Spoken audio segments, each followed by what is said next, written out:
Oh, and we are live. Okay. Ah, let's get this show on the road.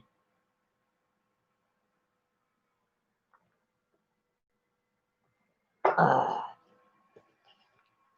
good morning from beautiful North Fontana in the beautiful San Bernardino Valley of Southern California's Inland Empire. Hi, Kipple. Let's see. Got a rather awkward setup here. Okay. Good morning. And hi, Kipple. Um, well, I did something stupid. No, I managed to trip and fall and break my hip.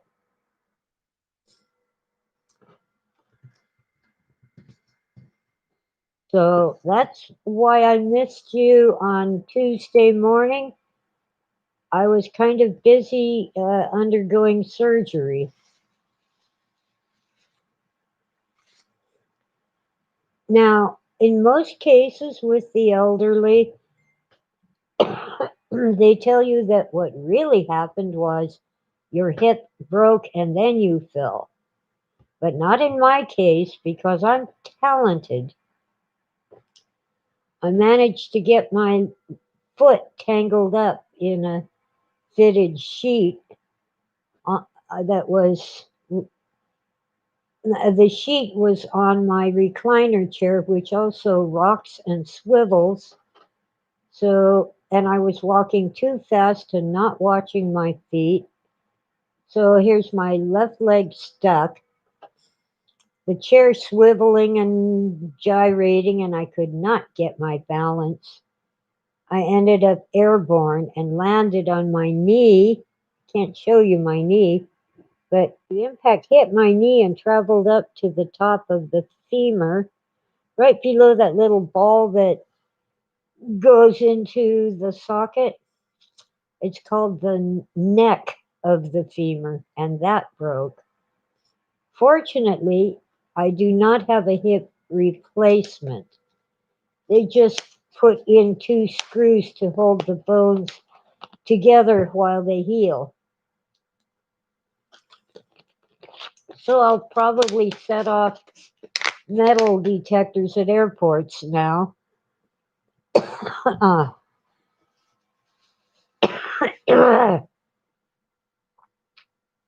um, there is no way that I could go home.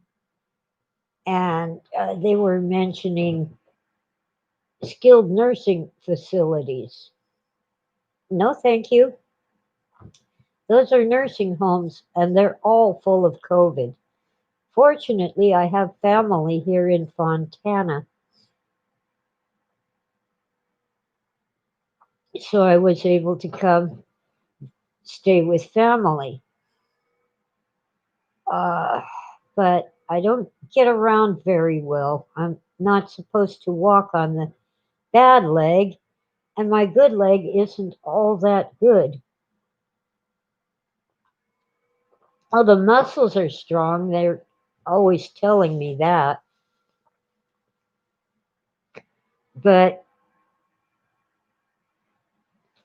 I have a bad knee on the good side, the side that did not break. Um, whew,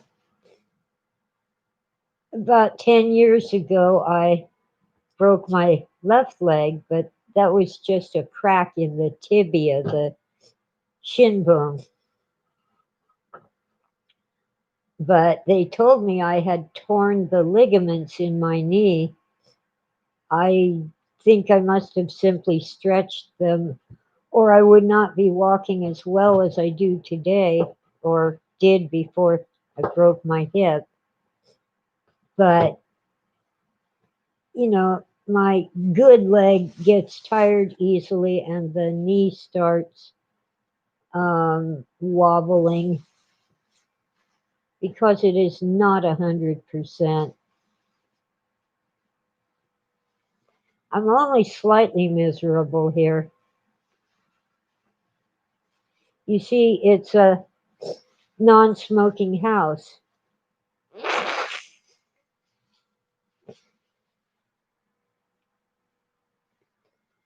And even though I was without cigarettes for 3 days while in the hospital, I still want them.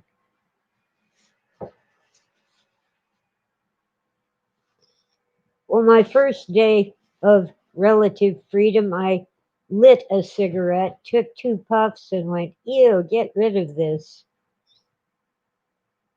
The next day, I smoked two, one in the morning and one in the evening. The third day, I smoked three.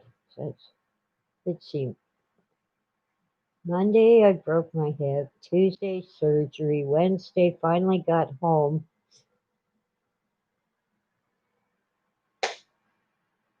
So it was really more like 2 days without cigarettes, but well, I didn't smoke on Monday. I was busy going to the emergency room. I didn't smoke on Tuesday. I was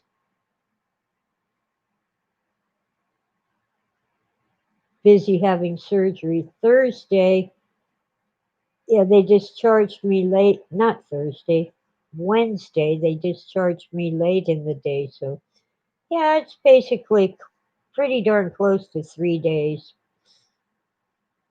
And then Thursday, so Wednesday, I had the one that I didn't even finish. Thursday, I had 3 cigarettes. Yesterday, Friday, I had 3 cigarettes. This morning, I had one. But frankly, it's so difficult to get outside to smoke a cigarette that I'm not, you know, smoking very much. One of the difficult things about this is I have to inject myself with a blood thinner once a day.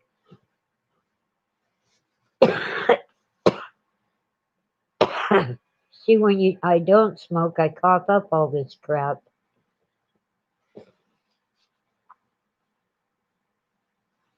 So anyway, they want to prevent clots, which can be dangerous.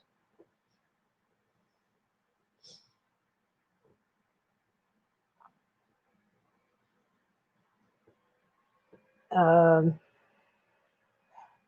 there are all kinds of different pollens down here compared to the mountain.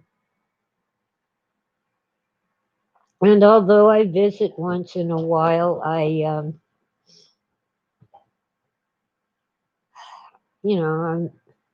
allergic to the pollens here.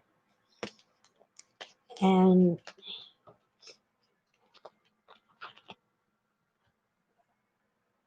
so are my brother and his wife and everyone else. We're all coughing. But I was coughing anyway because without cigarettes, smoking suppresses coughing. So while I was unable to smoke and didn't really want to anyway, I was coughing my lungs out. And that reminds me, what was it?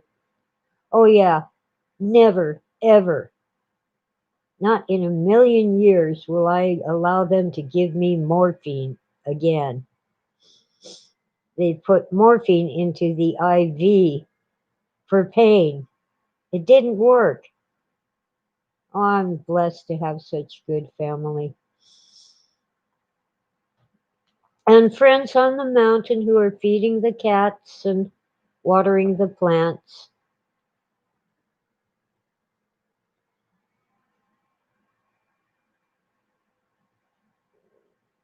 Well, something went thump, thump, thump, and the cat alerted. I don't think anyone's at the door, and I'm not going to go and check unless they pound on it because it's hard for me to get around. Anyway, oh, I did turn off the alarm. I should have rearmed it. Oh, well, it's morning. The sun is shining.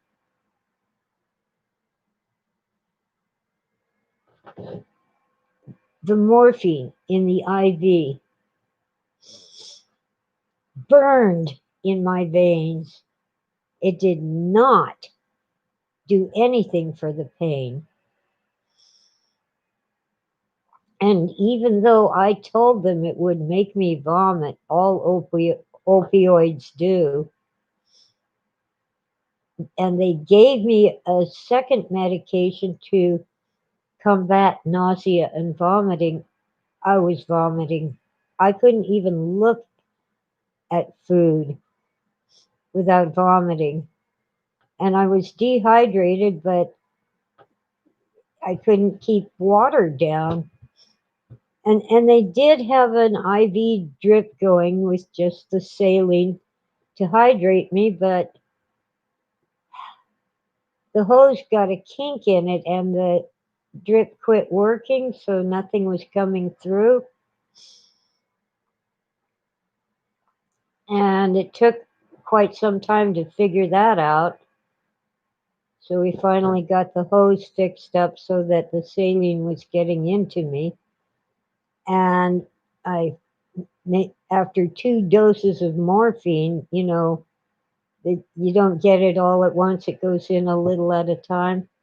I insisted that they stop that. No more stinking morphine. Oh, it's awful stuff. It was worse than the pain in my head. And they're all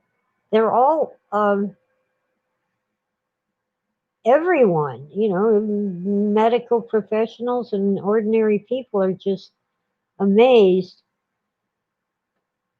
that, that I don't have excruciating pain. Well, I did when the break happened. When I fell and felt that break, it wasn't so much as if I were screaming. It was more like listening to someone else scream, and it was blood curdling. And my neighbors would have come running, but they were all at work. They weren't there.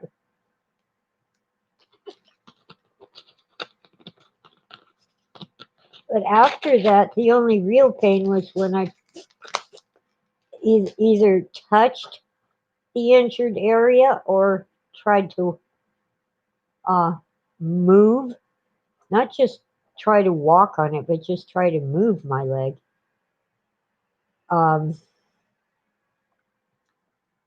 the closest thing to me, and I was thinking somewhat clearly, I realized that my phone was quite a ways from me, but near to where I fell, I could reach into the closet and grab the old crutches that I got last time I broke a leg. That's twice in my life I've had a broken bone. 10 years ago, the tibia on the left, and this week, the hip on the right. But I realized that I was not going to be walking on that leg. So I kind of wiggled over and reached in and got those crutches because somebody had to call 911. So I got the crutches, hobbled over to my little desk and chair, great granny's rocking chair, sat down and lit a cigarette. I got priorities. I had apparently frightened my poor little Tora kitty cat. She had run off when I screamed. Anyway, then I kind of took an inventory of the situation, like what do I want to take with me? Where are my keys? I called 911 and then I called a friend saying I need help. I can't shut the door when I leave. I could not, I had a garden faucet running. I couldn't get to that, not even with the crutches. And my doors, house doors, well, it's complicated, but I was not able to shut both doors. Anyway, Catherine and her daughter have been taking care of my cats and my garden. And I know they'll do things I don't like, but you know what? That's just stuff. My cats will be fed, my garden will be watered, and eventually I'll go home. But there is no way that the hospital would have discharged me to my house, and there's no way I could, even with help, um, just take care of myself in my house. For one thing, it's so tiny that even if the clutter were shoved outside, um, there's really not enough room to use a walker. It's a good thing I had crutches, but I was too unsteady on crutches. I had to get a walker, and I might go back to crutches eventually, but for now, I, I'm steadier with the walker.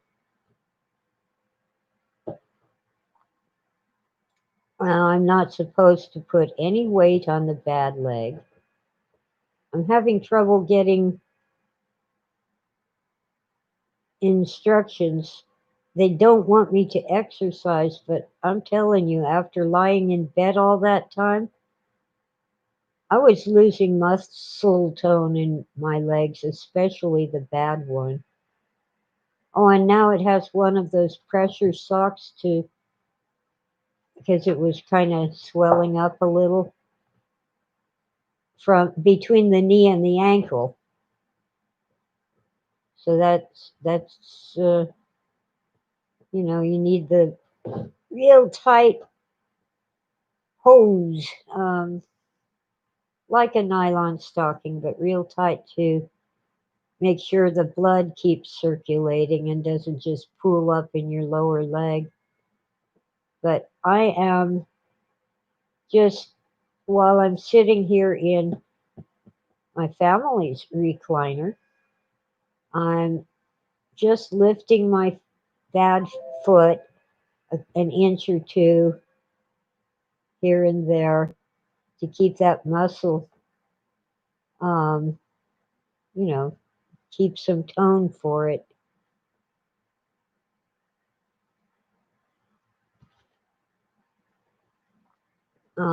I cannot reach my feet. I was planning to wear skirts anyway because of the summer heat, and now I have no choice. I cannot put on slacks. With shorts, I can kind of lasso my bad foot, but it's kind of like one of those old silent films with Buster Keaton, the comedy. Anyway, yeah, I'm really frustrated, not in much pain. It really is just discomfort. But apparently, most people really do need major painkillers, not only in the hospital, but also after they go home. They don't do me any good, and I don't really need them, but I have to have blood thinners. So they told me I can't have ibuprofen or naproxen or any of those wonderful things like aspirin that are non steroidal anti inflammatory drugs. And said, yes, strontium, I'm fine.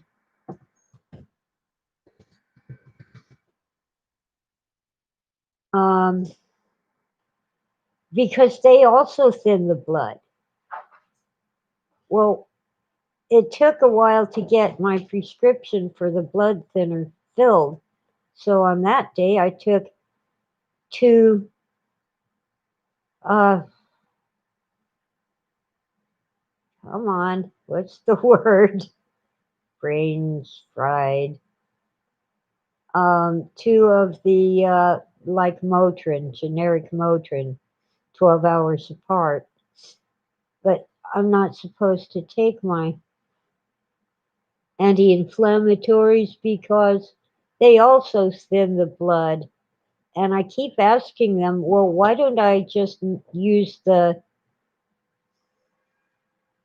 ibuprofen? I just read the label.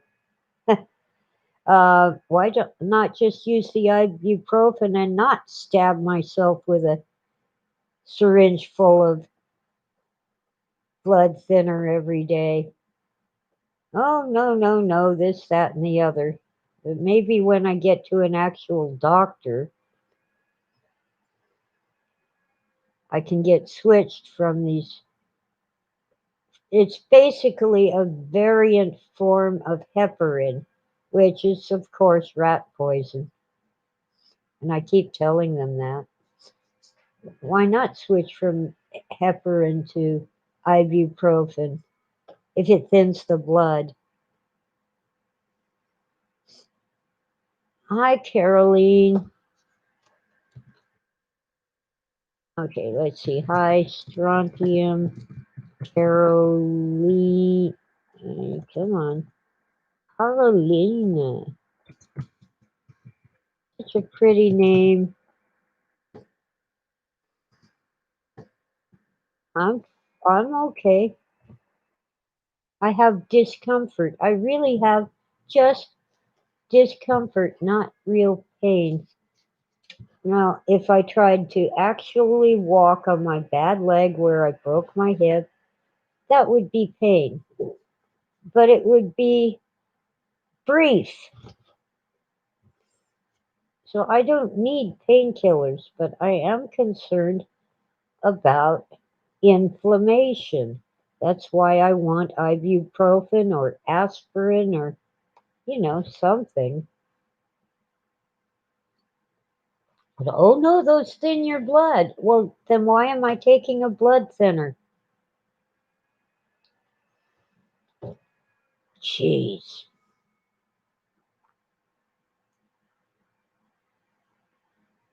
I guess that would make sense.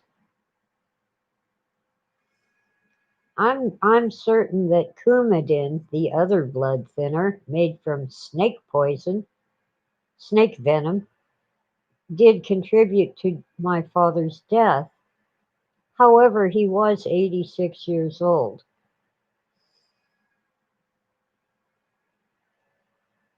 Yeah, so anyway, I'm sorry I missed you on Tuesday, but I was kind of busy having two screws put into my hip.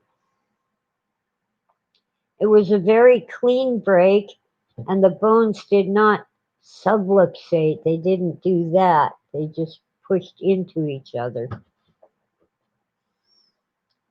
So they didn't have to do any really invasive surgery. They just made two little holes and put a screw into each one. They showed me my x rays. Um, it is not a hip replacement. I have my own bones, they're just screwed together. But apparently, I'm just don't suffer from pain the way some people do. It's especially in the day before the surgery and the first day after, I did not want to move that leg or touch that leg or have anyone else move it or touch it. But just lying there in bed, it wasn't all that bad. And while I was in the hospital, I got them to switch me from the ew, morphine to ibuprofen. But then they decided to start blood thinners, so I couldn't have the ibuprofen. Of course, they had Motrin, the name brand, but it's ibuprofen. Anyway, I will be not getting around too well. And I'm in a non smoking house. I don't know about the screws staying in or coming out. I'll have to ask the doctor when I see him. Anyway, nearly everything is covered by Medicare. So there are some advantages to being old and retired. Um, but you won't see me smoking on these podcasts until either I go home or I can sit outside.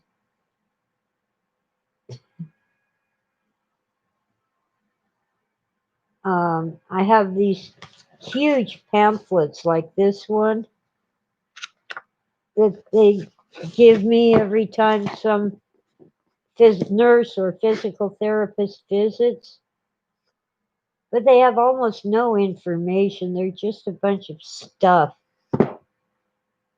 forms, and most of them blank because they aren't relevant. A whole bunch of stuff about if a disaster happens, a disaster is declared and you have to evacuate, what to take with you and stuff like that. Plus forms verifying that the physical therapist did visit me.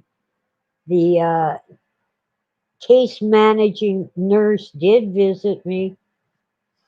Oh, and one good thing, they asked if I wanted help with bathing, and I said yes for only one reason.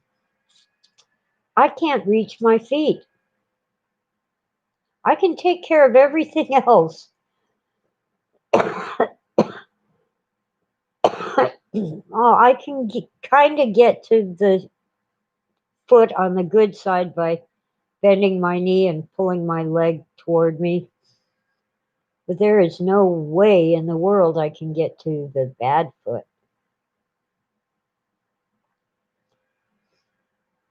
And imagine having to hop around on one leg.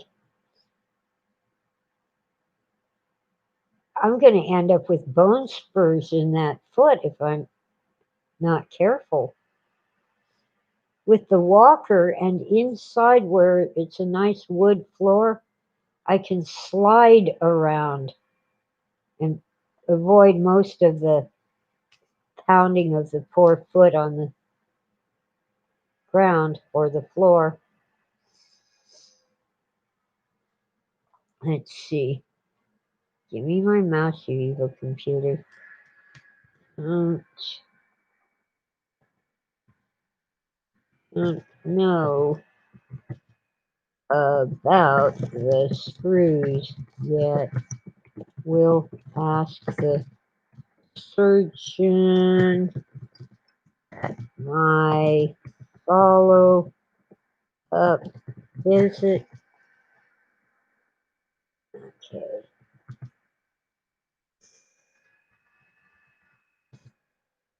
Enter. Uh,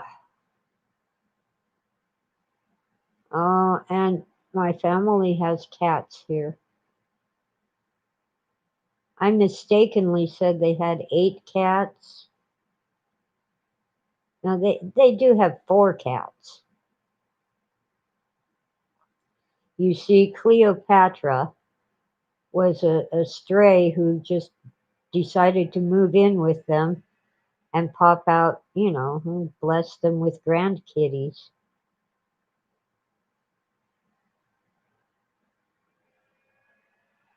Ah, Kipple, thank you. Thank you, Kipple. Let's see. Anyway, I really was reading that book. Where'd I put it?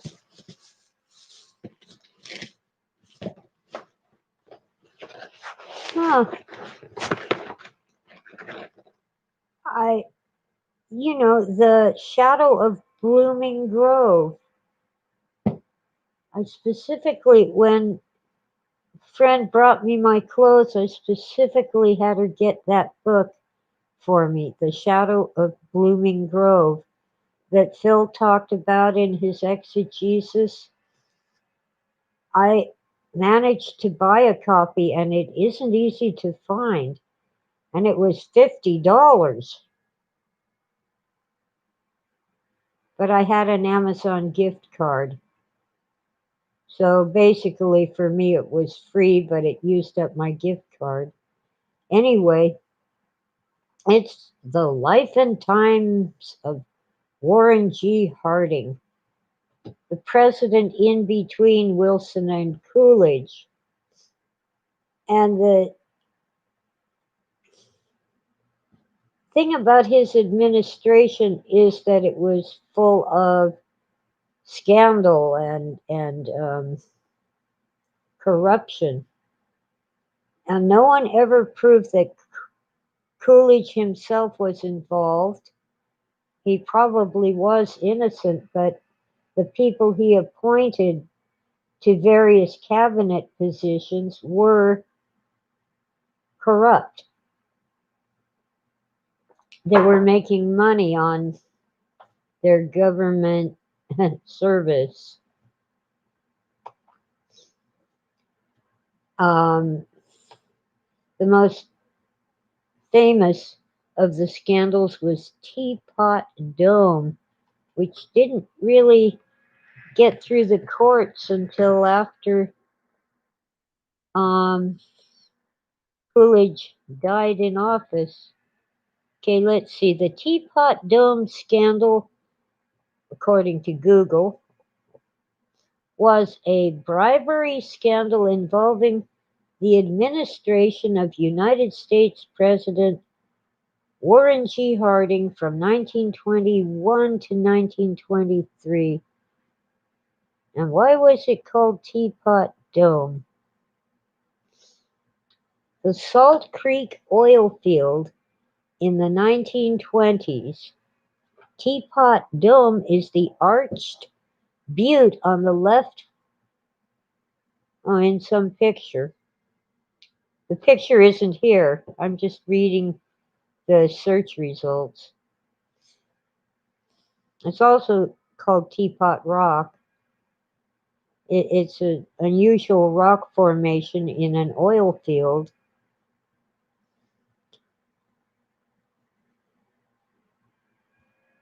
This controversy was named for an oil reserve near a rock formation north of Casper, Wyoming, that looked just like a teapot.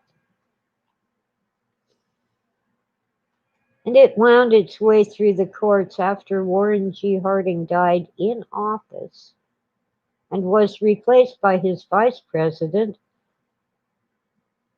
Calvin Coolidge, Silent Cal.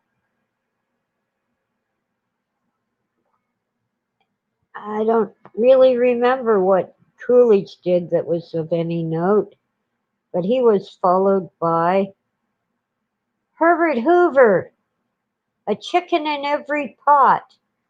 Well, at the time, chicken was not cheap.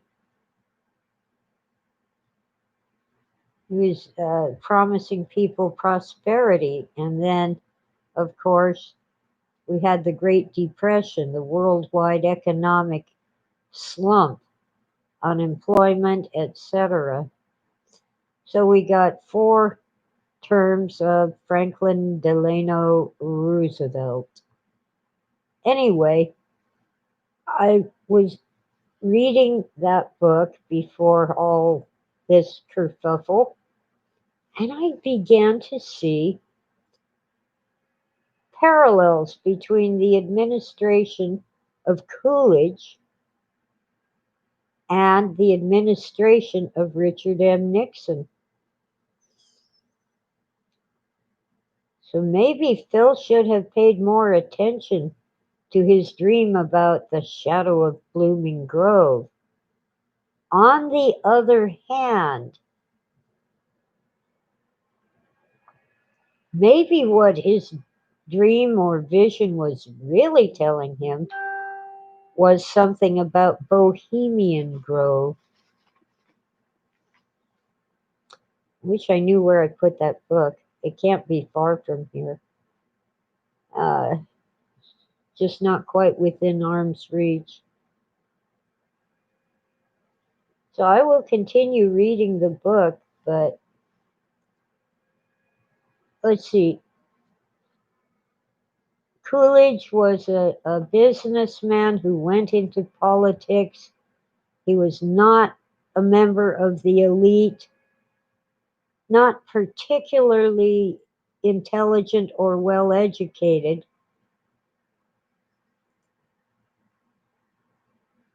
And that's somewhat parallel to Nixon. Both of them started out in the Senate and ended up, um, eventually as United States presidents. Both were outsiders. They were not elites. They weren't born wealthy. So anyway, it will bear more investigation, but I will definitely read more of that book and get back to you on what I gleaned from it. On the other hand, Bohemian Grove is a good candidate for what Phil really heard in that dream, where he saw the book and the voice told him to read that book because it had an important message.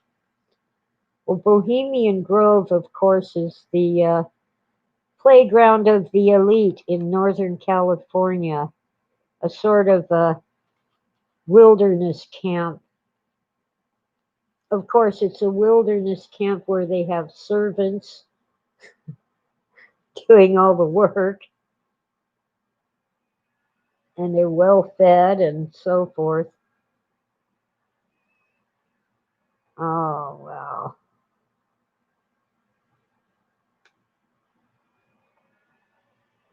And it's of course, it has to do with a gigantic stone statue of an owl and the cremation of care, where they have these bonfires and they get rid of all their cares. Well, I think it's very dangerous to stop caring. Uh, Very dangerous. And I know they mean care in the sense of worries. Oh, hi, Oswald. Let's see.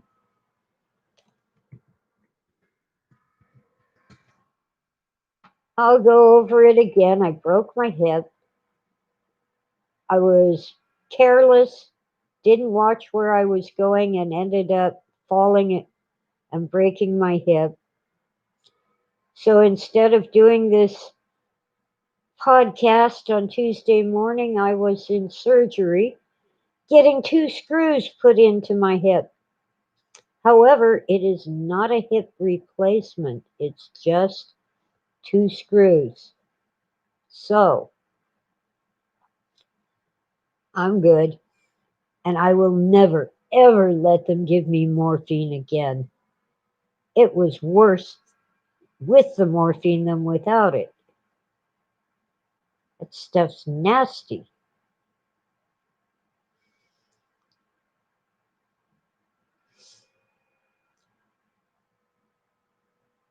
All I got was side effects. It didn't kill the pain. And I couldn't get a good night's sleep because people kept coming into the room to check my vitals or take more blood.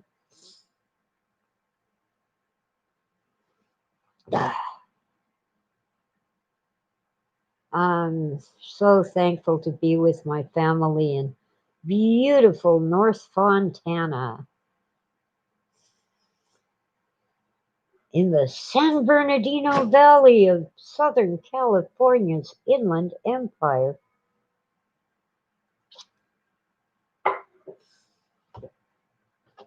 I have people feeding the cats and watering the garden. I'm good.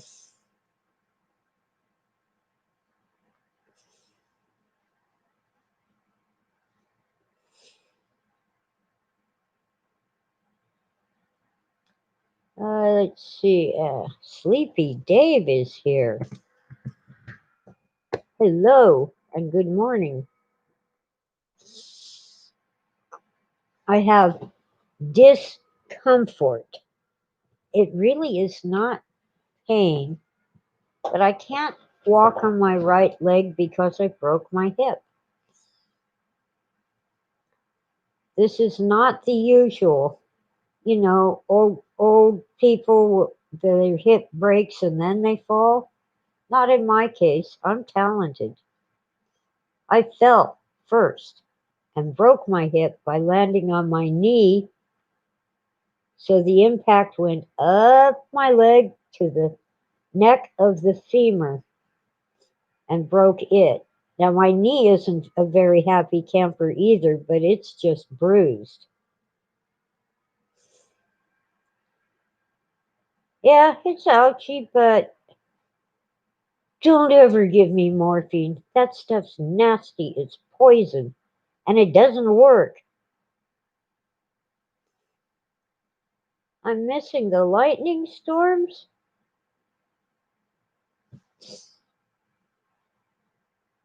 Oh well. Well, they're mostly out toward um, Ventura County, north of Los Angeles County, as I understand it. The lightning and thunder. Oh yeah, I think I might have been hallucinating a little. But the main thing with morphine is that I was dehydrated already because you can't have anything to eat or drink before your surgery. In my case, I had nothing from 6 p.m. Monday to 1 p.m. Tuesday. I was dehydrated, and with that morphine, I could not keep down a teaspoon of water. It would not stay down. And if there was nothing in my stomach, I was still vomiting air. It was like convulsions. Wow. Let's see. Sleepy Dave. Oh, yeah, the storm must be headed this way then, if it's in Arizona. Well, I told them I didn't think morphine was a good idea, but they talked me into it. Bad move. Made them switch me to ibuprofen. But now I'm not supposed to take ibuprofen because I'm on a blood thinner. And ibuprofen also thins your blood, and I still don't see the logic in that. Why not skip the blood thinner and take the ibuprofen, which reduces inflammation? Most of the pain from an injury and most of the hazard from an injury is from the inflammation. But of course, they do want to make sure that I don't get any deep vein thrombosis, blood clots. I do have one of those pressure socks on my bad leg. It goes up to my knee and applies pressure so that the blood keeps circulating and does not pool up in my lower extremities while I'm not using that limb. Ordinarily, the contraction of your muscles while you're walking will keep the blood circulating, but I'm not allowed to walk on that leg.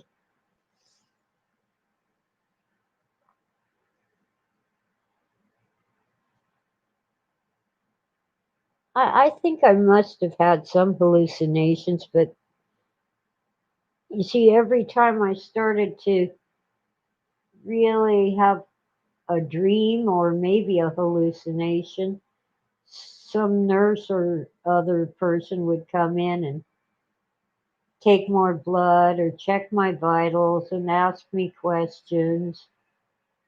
So I couldn't hang on to the dreams.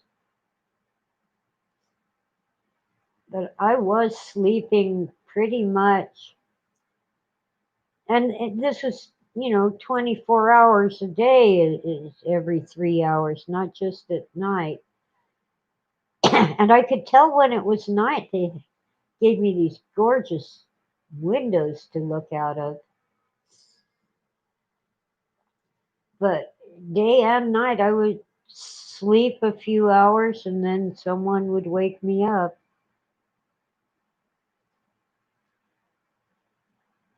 It's a good thing I already had a pair of crutches.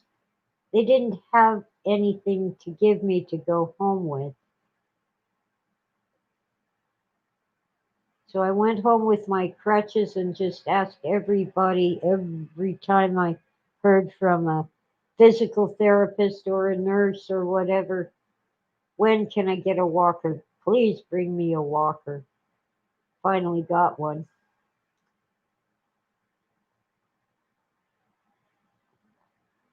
So that's nice. But because I was really so unsteady on the crutches, I was sure I would was risking a fall that would maybe re-break my hip. Oh, hospital food. But I can't get them to pop for a wheelchair. Okay. Hospital food.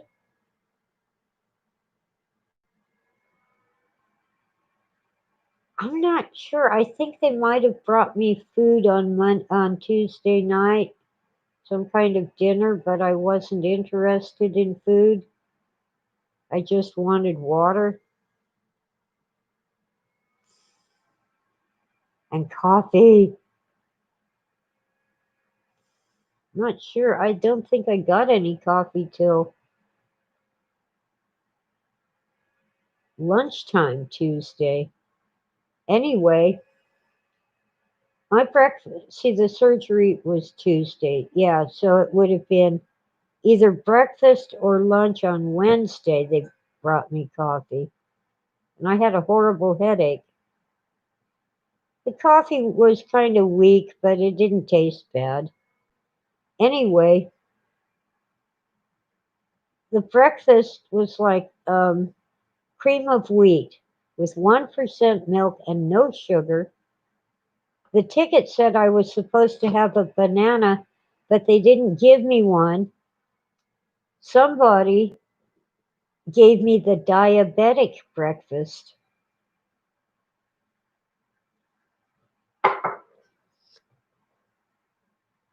So that's a bit of a problem. I'm not diabetic.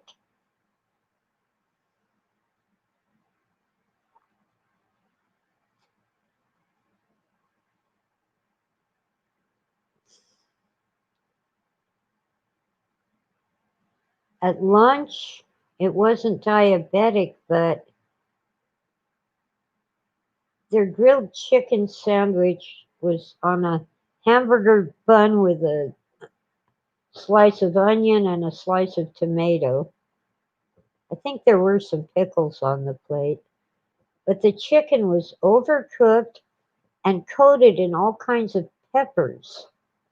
To my mind, that's not grilled chicken, that's ruined chicken. Crushed peppers, black pepper, red pepper, cayenne pepper, chili pepper. That's not grilled, that's destroyed.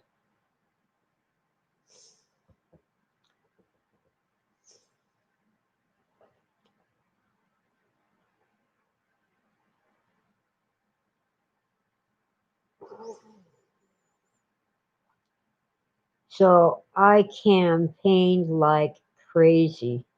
They let me use a walker in the hospital to determine whether I could walk safely. First, we tried the crutches, then we tried the walker, but they couldn't let me have their walker. They didn't have one to send home with me.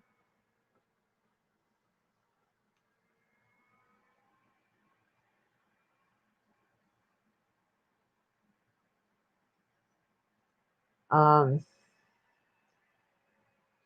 yeah, the night, Monday, Tuesday night after my surgery, there was a plate of food, and they called it meatloaf, but it looked like a meatball with beef gravy poured over it. Oh, who's calling me? It's Saturday. Why are you calling me? Oh, it's Ellen. Um, send message. Come on. Ah. Oh well. Message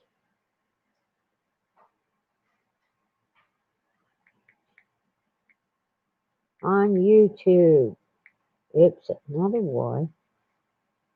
TU on YouTube. Will call in a few. Ellen is a longtime friend. She lives far away.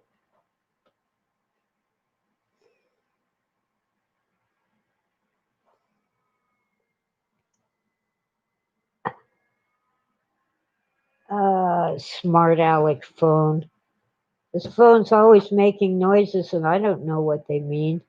I just have to check everything.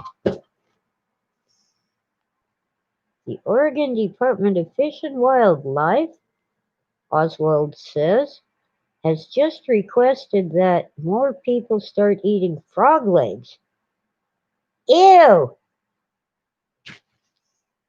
Yeah, I know the giant African bullfrogs are an invasive species, but you don't have to eat them,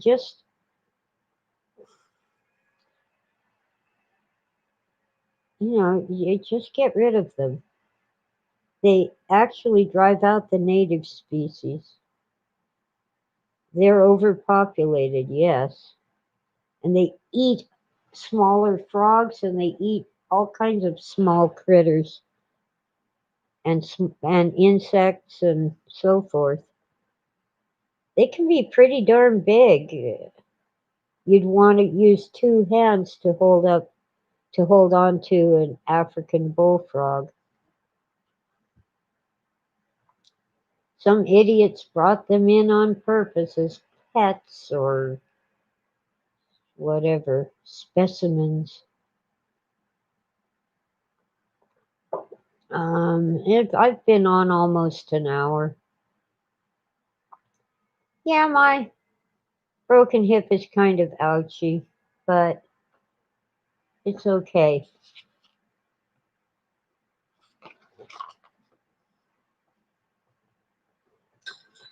It'll teach me to watch where I'm going and be a little more careful walking around. On the plus side, if there is one, I got to see my son and my brother and my sister in law and my niece and her husband.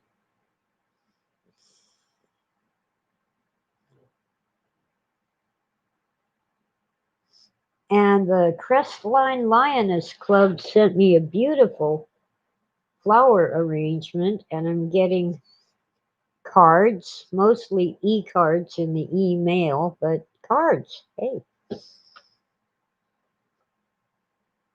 I'm not in Montana, I'm in Fontana.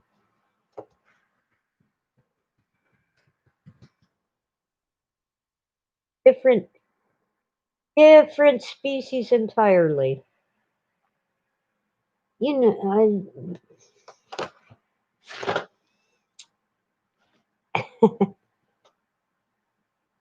Fontana is where the 15 freeway meets the 210, more or less. So it's near Colton and Pomona and Azusa. And that reminds me, why do these idiots on television and radio have trouble saying Azusa? It isn't hard to say.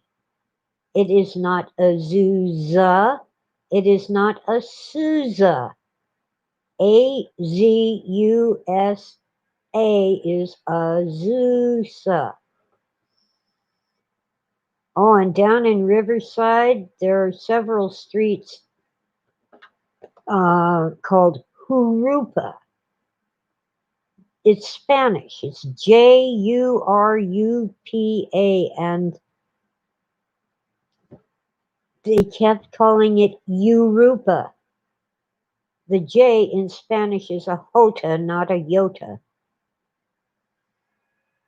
Well, I actually don't mind if they say ax instead of ask. It's kind of cute, but it does annoy my brother terribly. Some people can't stand that. But when people are just talking, sure, why not? But if you're delivering the news and you're reading a script, I would like to know who writes these things, and both the people writing the script and the people reading it must have failed third grade English. The ship did not sunk, it sank. Idiots. They're paid to write those things, they're paid to read those things. Yeah. Oh, and they can't possibly say Martin Luther King Boulevard. They just call it MLK.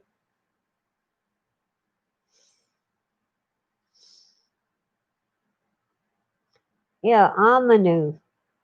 I hear that more and more often. Amanu.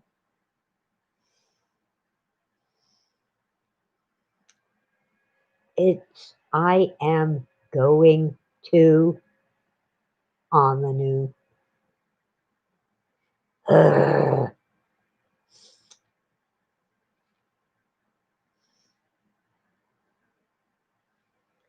Yeah, yeah, that's a good idea. Name all our streets after candy bars.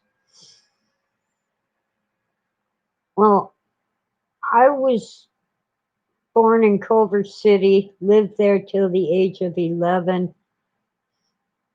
And as a child, I heard the street names long before I ever saw how they were spelled, which is a blessing.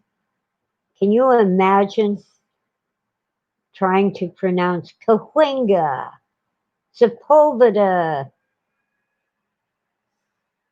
It looks like Sepulveda, and if you're from out of state, that kind of makes sense. Oh, and um, there's a certain area where people should not be surprised that their streets flood every time it rains because La Cienega, let's type that in, La Cienega.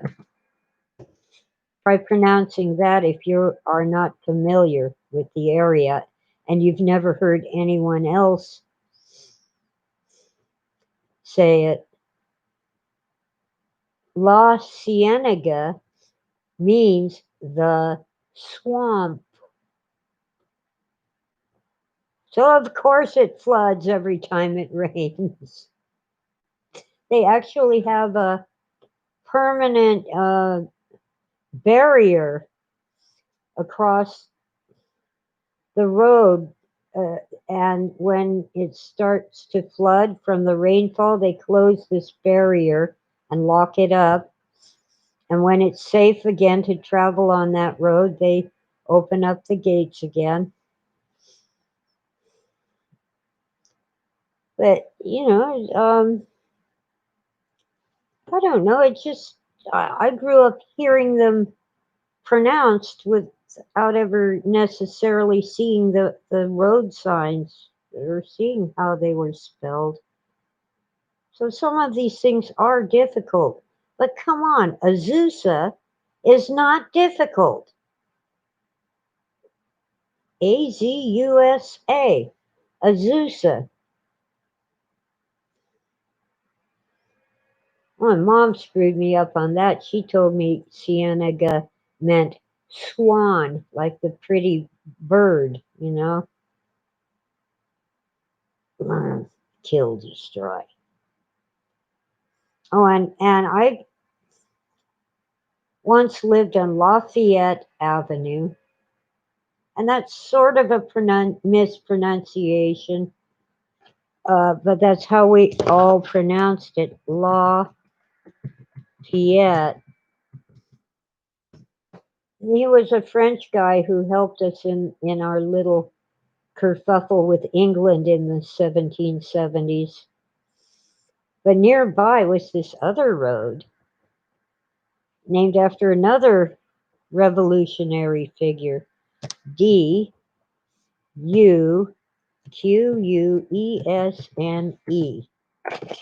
And I still hear people call it Duquesne.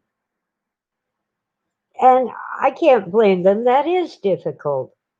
And French doesn't have to make sense. It's French. But the guy's name was Duquesne. So it would be like Doocain, Duquesne.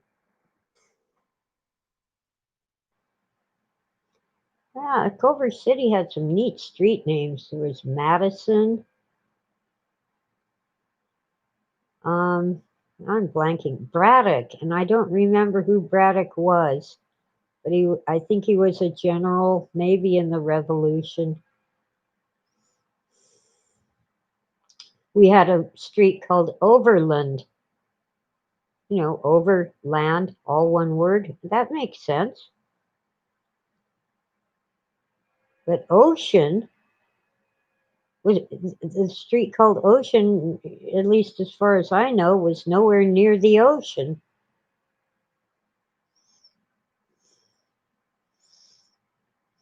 Ah, got a street named for your family. That's cool.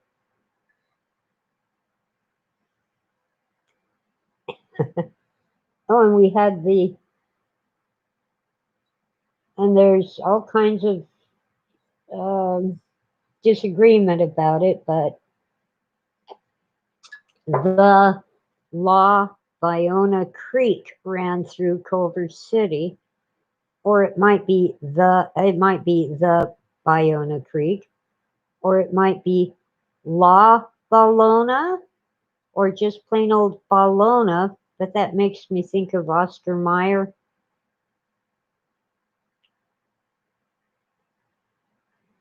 Baloney.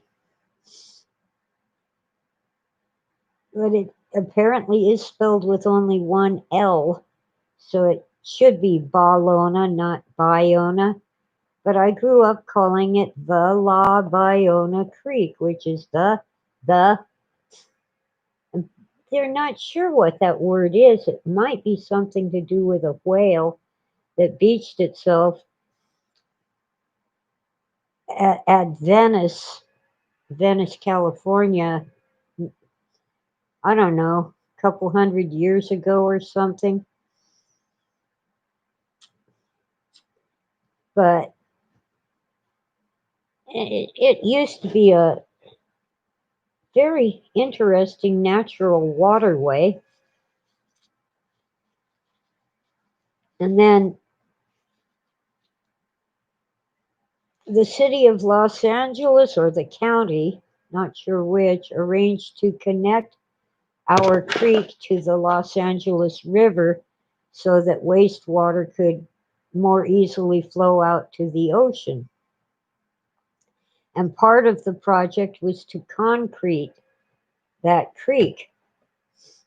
In one way, it was good because the mud at the bottom of that creek was worse than quicksand. It was dangerous. But in other ways, the concrete was a bad idea.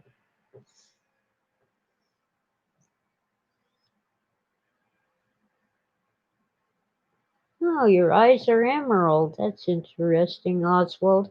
I have green eyes. They're very dark green, but they're definitely green.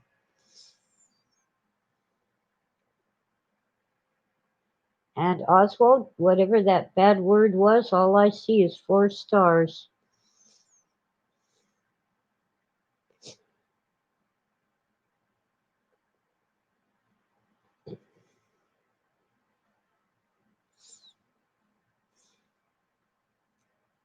Yeah.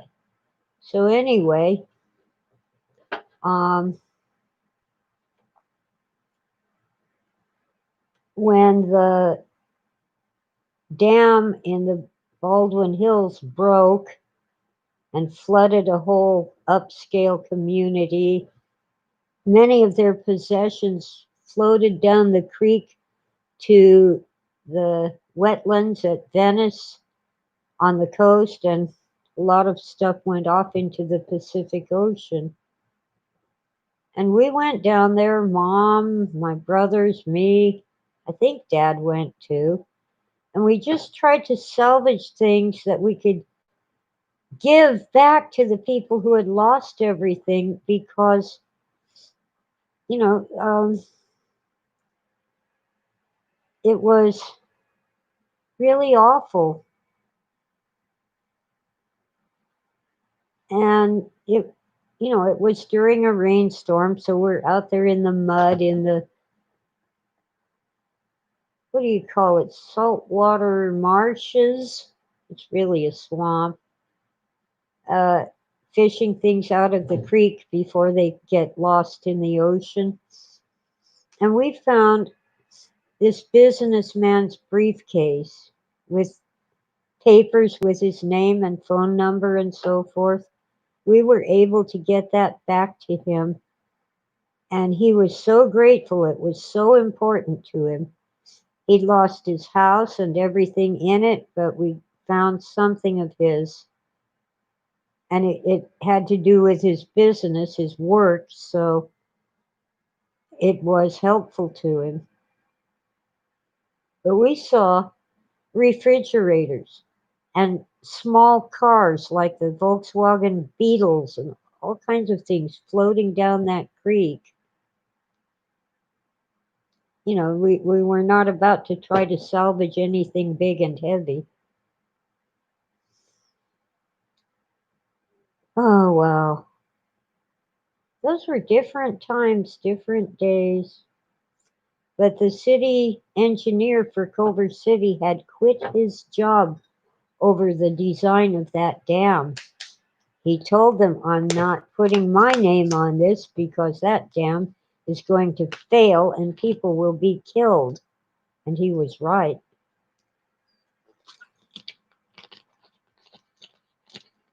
Oh, I saw the through, Oswald. It's the stuff that you threw that it isn't allowing me to see. But I think I know what the word is.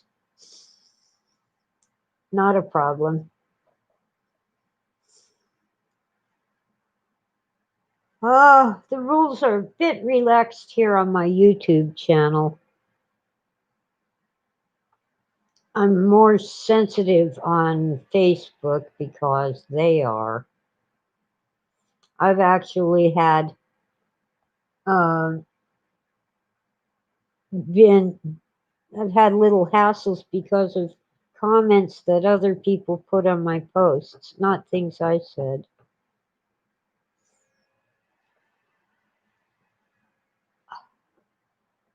Oh boy. Yeah, and last week when I lost the, not last week, 2 weeks, well, week and a half ago, when I lost the connection, I was trying to talk about Bohemian Grove. You might remember that. Well, I'm not on Verizon Internet at the moment, and I'm not telling you which service I am using. But I can talk about how Alex Jones, that's where I kept losing my YouTube connection. Alex Jones supposedly took a secret video at Bohemian Grove and he hid this little camera inside his jacket or cloak or whatever and filmed the cremation of care. I've seen the video, it's very grainy and from quite a distance, and you can't really see very well what's going on, but you do hear a blood curdling scream, a man screaming.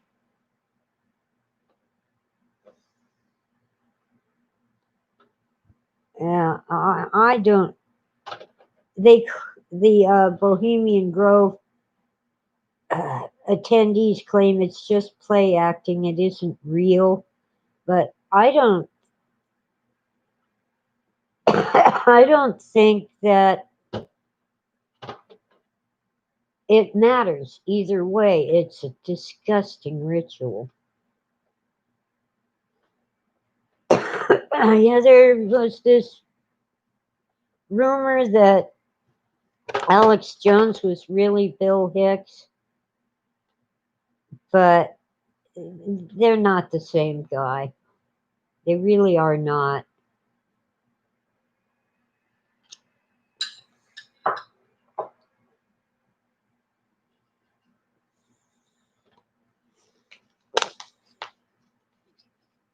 However, Alex Jones started out with his feet more firmly planted on the ground. But as he gained more fame and more money, he began to um, reach for the more spectacular stories, the more, what's the word? Well, things that would grow his audience because people would be so shocked and horrified.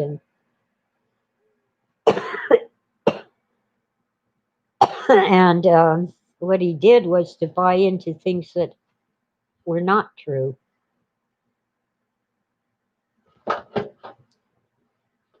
Anyway, I don't care whether he's Bill Hicks. He showed poor judgment by going for the flamboyant and spectacular. I'm still not. I'm still dancing around the word I want. Okay, let's see if Google can help me.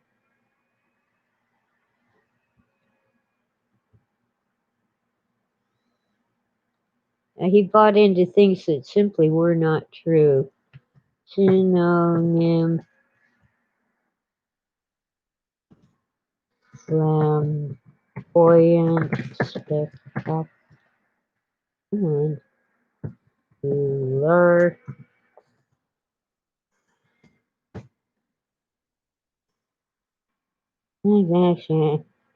Nope.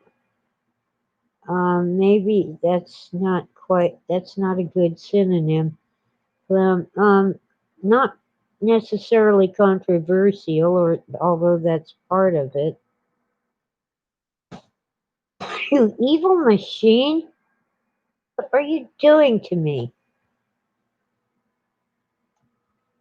When I hit backspace, I expect you to go back.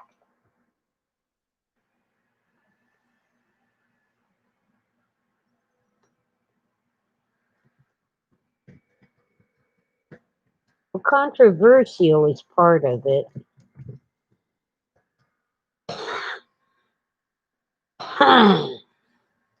Okay, I'll go with whatever. He just wanted more money, more power, more fame. When he first went on Art Bell, he seemed okay. A little out there, with conspiracies, but now he's just, oh my God, I don't even want to listen to him. Even when he gives you correct information, you can't believe it because he promotes so much disinformation.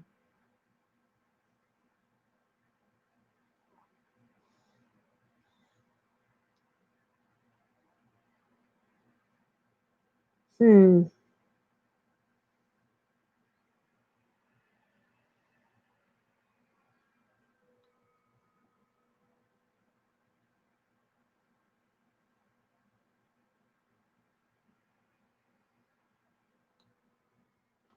But he did come up with that grainy video from a great distance of the cremation of care at Bohemian Grove.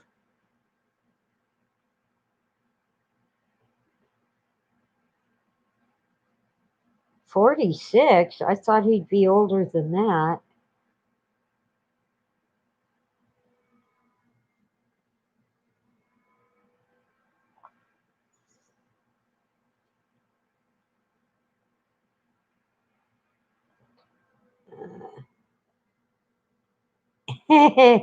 Thank you, Oswald.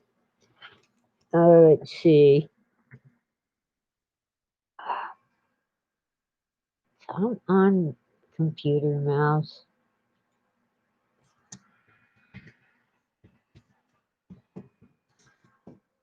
I'm gonna have to sign off pretty soon because I gotta pee, and it's a major undertaking when you have to cross about 20 feet with a walker and a bum leg. Um, Between Bohemian Grove and that ridiculous ceremony, and the Bilderbergers, where they get together in a hotel and plot our economic future as if they had any right to, a bunch of rich assholes. It's pretty obvious that we're ruled by criminals, sociopaths, psychopaths. They have no conscience. They're narcissistic. They're always right, and everything is about them.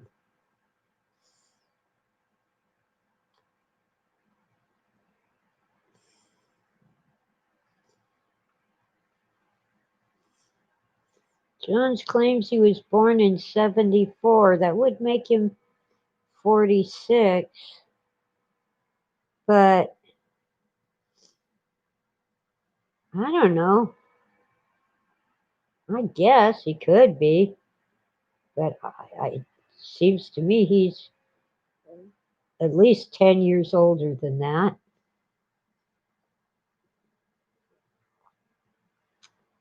Yeah, there's a lot of weirdness around Alex Jones. And I never knew who Bill Hicks was until someone started saying that Alex Jones was really Bill Hicks, so I had to look him up. Yeah, I'm sure I will recover faster than most people do. That's how I usually roll. I like to say I have a really strong immune system, but what I really have is the ability to heal quickly. So when some nasty virus or bacterium starts damaging me, it isn't so much that my immune system comes out and kills it, although that does happen, but it's more that I heal quickly from that damage.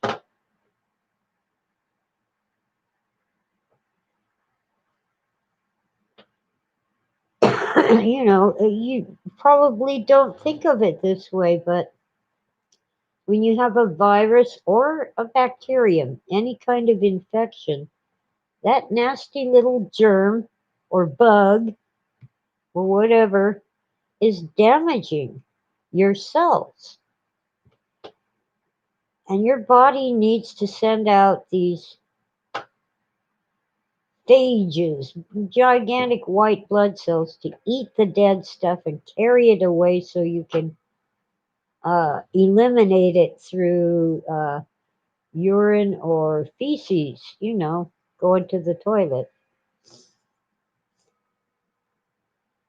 So you need good, strong kidneys, a good, strong liver, uh, decent blood circulation, but not necessarily the antibodies that kill the virus itself, although they're part of it.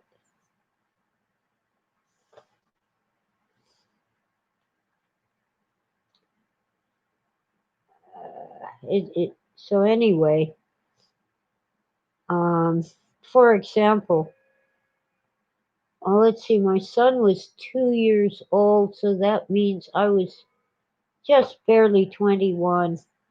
I was just physically run down. I got pneumonia and pleurisy. Now, pleurisy is an inflammation of the chest cavity, the lining, the pleura, and it creates scars on that membrane. And the doctor at the hospital, looking at my X-ray and showing it to me, told me that those scars would never go away. I would always have these scars from the pleurisy. And of course, that followed with quit smoking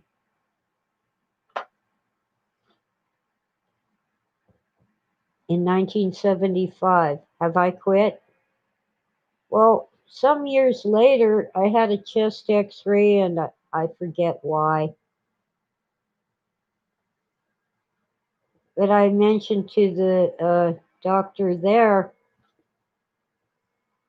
that, those pleurisy scars are old, happened a long time ago. And he said, "You don't have any scars. Your lungs are clear, your pleural cavity is clear, blah, blah, blah." And supposedly they would never heal, and they happened because I smoked cigarettes.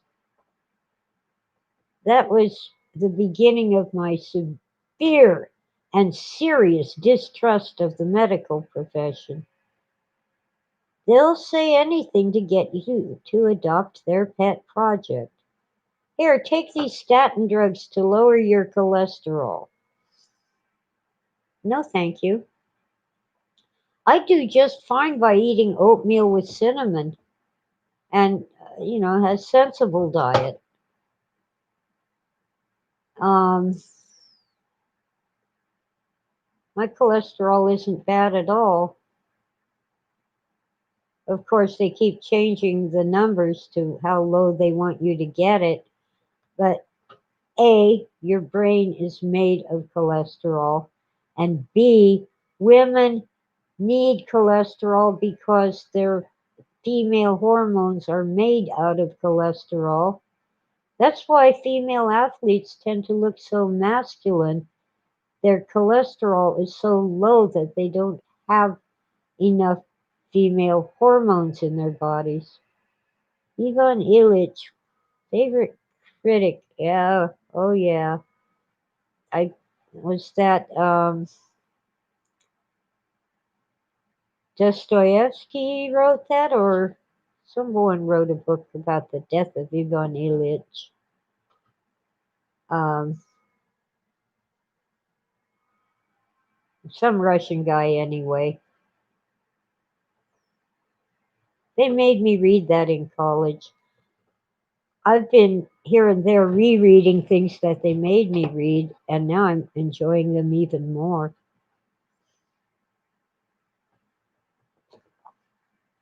Oh, come on. Now I gotta look it up. Okay. Ivan, Ilyich. The Death of Ivan Ilyich by Tolstoy. I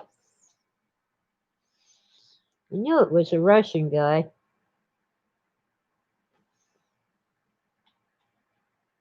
He wrote it shortly after his religious conversion in the late 1870s.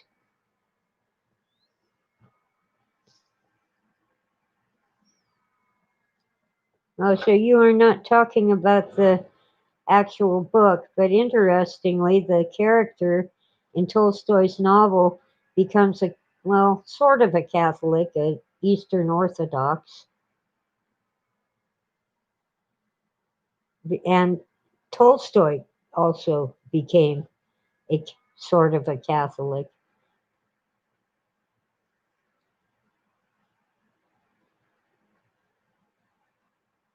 Well, anyway, I kind of began to question the medical field when Art Bell was interviewing actual doctors who disagreed with the treatments for cancer. And I'm not good at names, but one woman in particular who was a doctor had cancer herself. And she worked out a way to recover from cancer without radiation and chemo. It's mostly by eliminating all the foods that have chemical preservatives and GMO and stuff.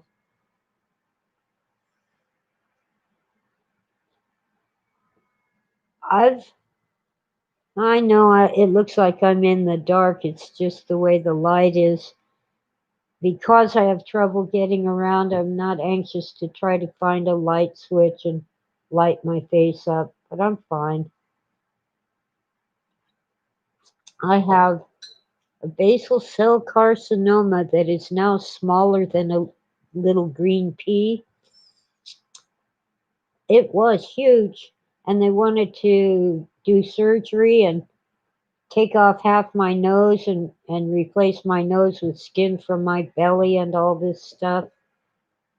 Well, I noticed while I was waiting for the appointment, the dreaded surgical appointment, that this tumor was infected. It was oozing pus.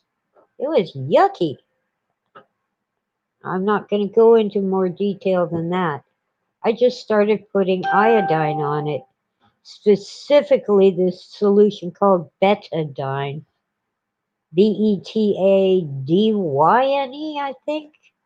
Anyway, it's iodine, but there's no alcohol in the solution.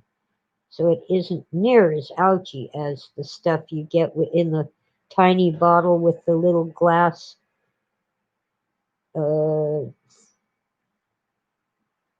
can't think of the word. It's not a straw, it's not a tube. It's like the cap has a glass rod hanging down from it, and you heat it and you go, oh, because alcohol hurts. Betadine, you just get a cotton ball or clean napkin or paper towel and pour some out and do this. And it isn't, it is, it can be a little ouchy, but not bad. And not only did the infection go away, but the tumor started shrinking. So I said, hey, this is a good deal. And now I just have this tiny bit left. smaller than the size of your ordinary garden green pea. And if the surgeons would agree to just remove that and not take off my nose, I'd go for it, but they won't. And besides, basal cell carcinoma is barely worse than a wart. And at age 66, I have much greater odds of dying from old age than from this tumor, this cancer.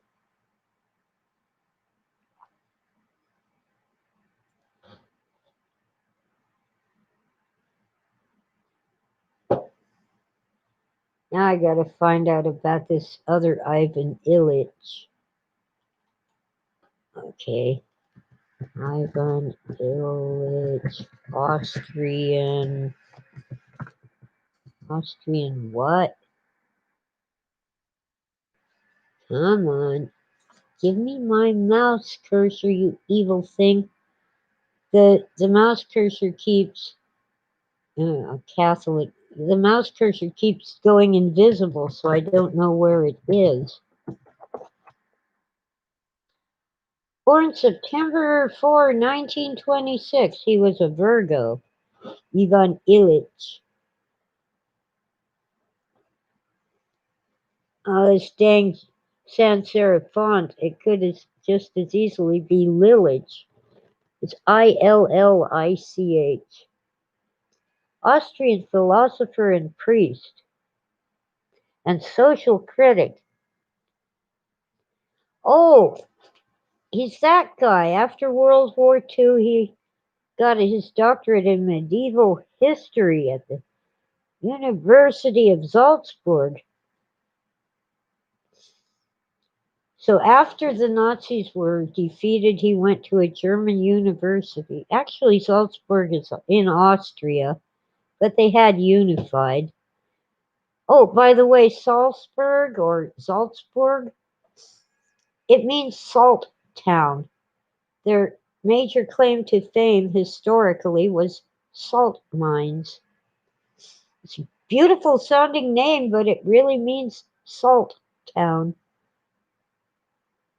One-time Catholic priest who railed against modern technology. Oh, he was a Luddite. Modern technology, the education system, and standardized health care. And apparently he died in 2002, age 76. Cause of death is not known.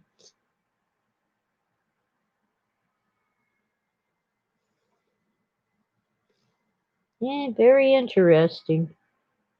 Yeah, well, I will have a full moon on Halloween.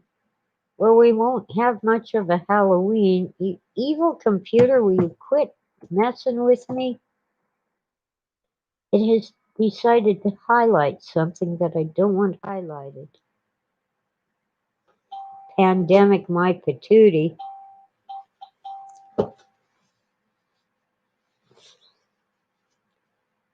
Most of the deaths from this novel virus are in nursing homes. Nearly half. And the most of the rest are in prisons and other places where people are packed together. It is terrible. People do die. But the death rate, when you correct for the fact that so many nursing homes were forced to accept corona or COVID patients, even though they didn't want to, because infections spread so rapidly in those institutions. When you eliminate those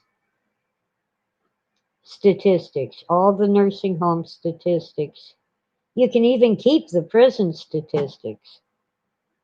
What you have is about a 1% death rate among those who get it, and about 2% of the population who actually catch the disease. And, people are going, oh my God, over a quarter of a million Americans have COVID. I think now it's more like 350,000. Our population is more than 350 million. Do the math.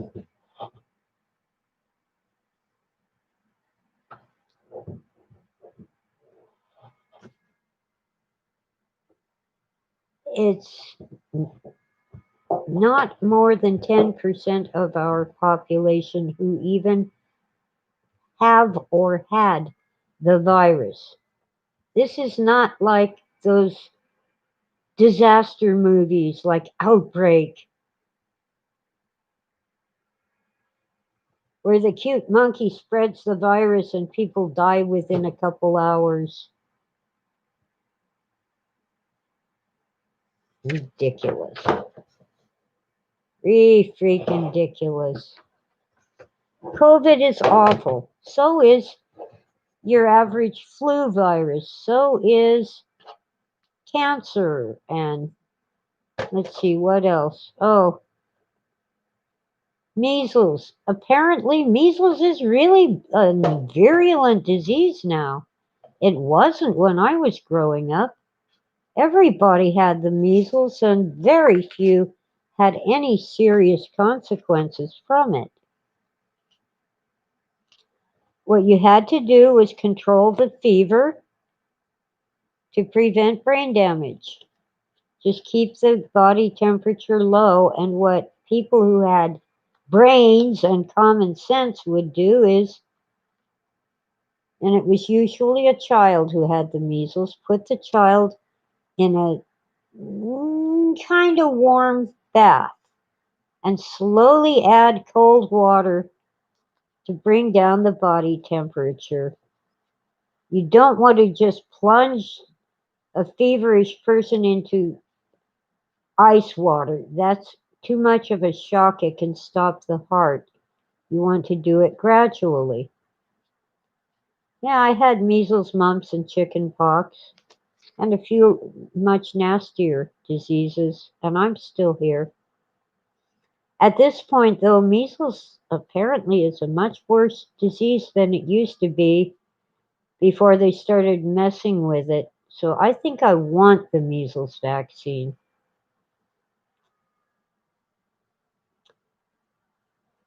I had German measles, I had regular measles, I had scarlet fever. And at one time, scarlet fever was a real plague that really killed many people. But if you control the fever, you're way ahead of the game.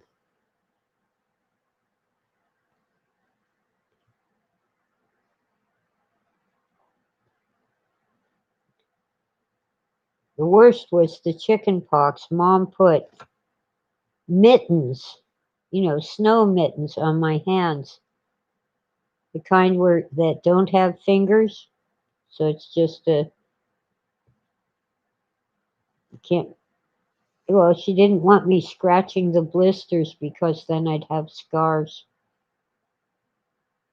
I hated those mittens. Yeah, calamine lotion. Well, when I was a teenager, I got shingles, which is really your chicken pox erupts because you're under a lot of stress. And I don't know why no one does this anymore. This was like around 1970. Our school was owned by a doctor. She had mom give me an allergy medication called chlortrimeton or chlorpheniramine maleate is the generic name. And it dried up the blisters, took care of the itching, and I healed really fast.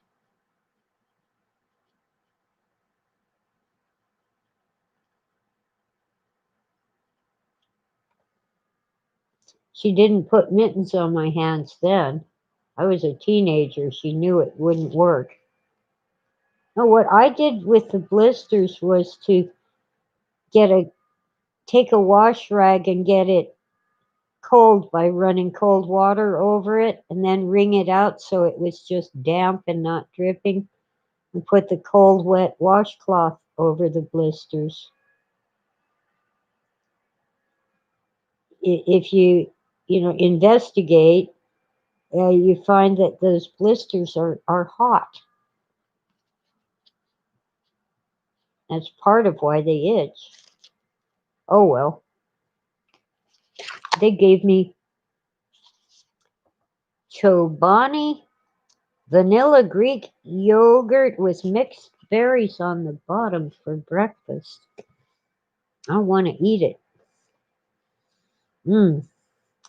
Let's see, I've been going, an hour and 40. I'll probably come on some more over the course of my recovery. I don't see why not. But for today, if I don't start on my way toward the toilet, I won't make it.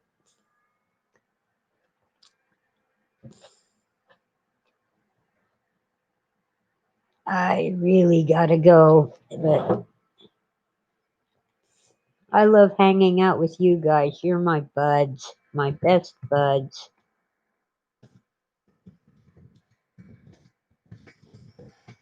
I really gotta go.